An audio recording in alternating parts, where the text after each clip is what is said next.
இரட்சகராகிய இயேசு கிறிஸ்துவின் நாமத்தினாலே உங்களுக்கு என்னுடைய அன்பின் வாழ்த்துக்கள். இன்றைய நாள் தியானத்துக்காக தெரிந்து கொள்ளப்பட்ட வேத வசனம் அப்போஸ்தலனாகிய பவுல் கொரிந்தியருக்கு எழுதின 1 நிருபம் 3வது அதிகாரம் 23வது வசனம். நீங்கள் கிறிஸ்துவனுடையவர்கள், கிறிஸ்து தேவனுடையவர்.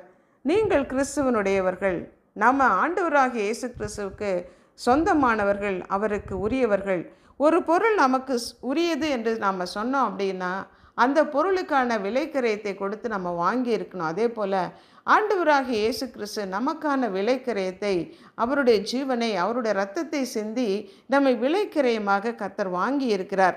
கிரயத்துக்கு கொல்லப்பட்டீர்களே, தேவனுக்கு உடையவைகளாகி உங்கள் சரீரத்தினாலும் உங்கள் ஆவியினாலும் தேவனை மகிமைப்படுத்துங்கள் என்று வசனத்தில் சொல்லியிருக்கிறத பார்க்குறோம்.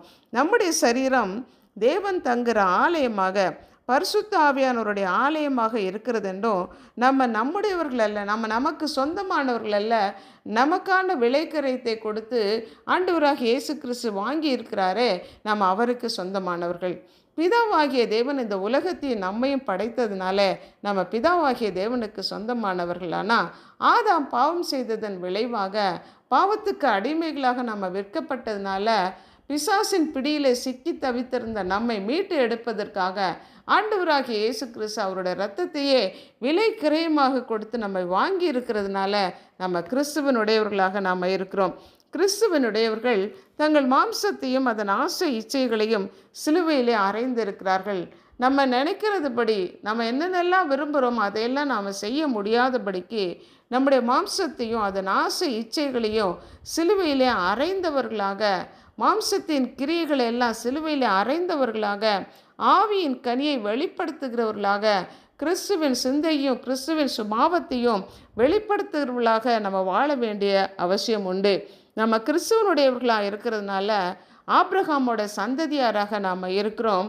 அதனால் ஆபிரகாமுக்கு அருளி செய்த அந்த வாக்கு தத்தங்களை எல்லாம் ஆண்டவராகிய இயேசு கிறிஸ்துவின் நாமத்தினாலே, இயேசு கிறிஸ்துவின் இரத்தத்தினாலே அந்த உடன்படிக்கையின் வாக்கு தத்தங்களுக்கு நம்ம சுதந்திரவாளிகளாக இருக்கோம். அடுத்து நம்ம கிறிஸ்துவனுடையவர்களாக இருக்கிறதுனால நமக்கு யாராவது உதவி செய்தாங்கன்னா, ஒரு கலசம் தண்ணீர் குடிக்க கொடுத்தாங்கனாக்க கூட அதற்குரிய பலனை அவர்கள் பெற்றுக்கொள்கிறார்கள்.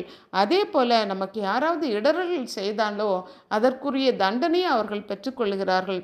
அன்புள்ள ஆண்டவரே, எங்களை நீங்கள் கிறிஸ்துவனுடையவர்களாக, உம்முடையவர்களாக, உம்முடைய இரத்தத்தை சிந்தி எங்களை மீட்டு கொண்டீரே, நாங்கள் நன்றி செலுத்துகிறோம். எங்களை உம்முடைய பிள்ளைகளாக்கி கொண்ட தயவிற்காக, நீர் தங்குகிற ஆலயமாக எங்களை தெரிந்து கொண்ட தயவிற்காக நன்றி. எங்களுடைய இஷ்டப்படி நாங்கள் வாழாதபடிக்கு உம்முடைய ஆலயமாக நாங்கள் இருக்கிறபடினாலே உம்முடைய சித்தம் எங்களிடத்தில் நிறைவேறத்தக்கதாக நீர் எங்களிலே ஆளுகை செய்யும்படி, நீர் எங்களிலே வாழும்படியாக உம்முடைய கிரியைகள் எங்களிலே வெளிப்படத்தக்கதாக எங்களை நாங்கள் அர்ப்பணித்து ஜெபிக்கிறோம்.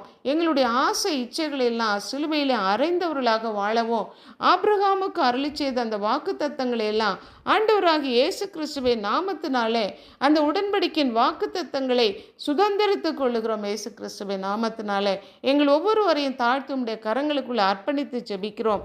இயேசு கிறிஸ்துவின் நாமத்தினாலே ஜெபிக்கிறோம் பிதாவே, ஆமென்.